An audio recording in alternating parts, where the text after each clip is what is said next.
ছাত্ৰ ছাত্ৰীসকল আজি আলোচনা কৰিম আজিৰ হৈ যোৱা বছৰীয়া পৰীক্ষা 2025 25-26 ক্লাছ 4 বিজ্ঞানৰ প্ৰশ্ন আলোচনা কৰিম। 1 নম্বৰ দিছে সমুত্তৰ দিয়া, ইয়াত 10টা কোৱেশ্চন আছে 10 মাৰ্ক, ইয়াত টোটাল 15টা কোৱেশ্চন আছে 15 মাৰ্ক আছে, 1 মাৰ্কৰ গোটেইকেইটা।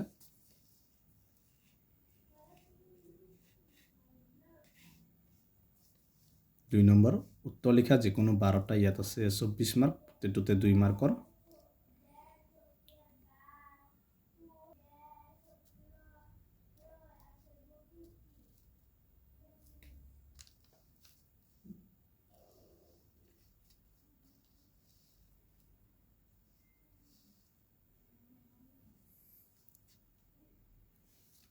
তিন নম্বৰ শুদ্ধ নে শুদ্ধ লিখা, ইয়াত আছে 7টা আছে 7 মাৰ্ক।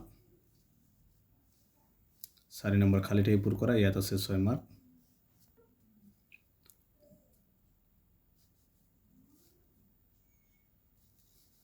5 নম্বৰ উত্তৰ লিখা যিকোনো 4টা ইয়াত আছে 12 মাৰ্ক আছে। 3 মাৰ্কৰ যিকোনো 4টা। 6 নম্বৰত আছে 3 মাৰ্ক। 7 নম্বৰত আছে 4 মাৰ্ক। 7 নম্বৰ উদ্ভিদ নাথাকিলে মাংসভোজী প্ৰাণীবোৰ জীয়াই নাথাকে কিয়, আছে 4 মাৰ্ক। 8 নম্বৰ বৈদ্যুতিক শক্তিৰ পৰা চুম্বকীয় শক্তি পোৱাৰ এটা পৰীক্ষা বৰ্ণনা কৰে, ইয়াত আছে 4 মাৰ্ক।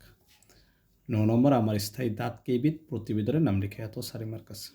10 নম্বৰ কাৰ্য বল আৰু শক্তি পাঠত থকা 6বিধ শক্তিৰ উপৰি আন 5বিধ শক্তি আছে, এই শক্তি 5বিধ কি লিখে, ইয়াত আছে 5 মাৰ্ক। তলত দিয়ে ইংৰাজী শব্দবোৰ অসমীয়া প্ৰতিশব্দ লিখা, আছে 2 মাৰ্ক। 12 নম্বৰত আছে 4 মাৰ্ক আছে, কং লগত খং মিলিয়ে কেইটা চাবা। এইকেইটা আছিল ক্লাছ 4 জাতীয় বিদ্যালয়ৰ হৈ যোৱা বছৰীয়া পৰীক্ষা প্ৰশ্নসমূহ। ঠিক আছে, আজিৰ ভিডিঅ'টো এইখিনি।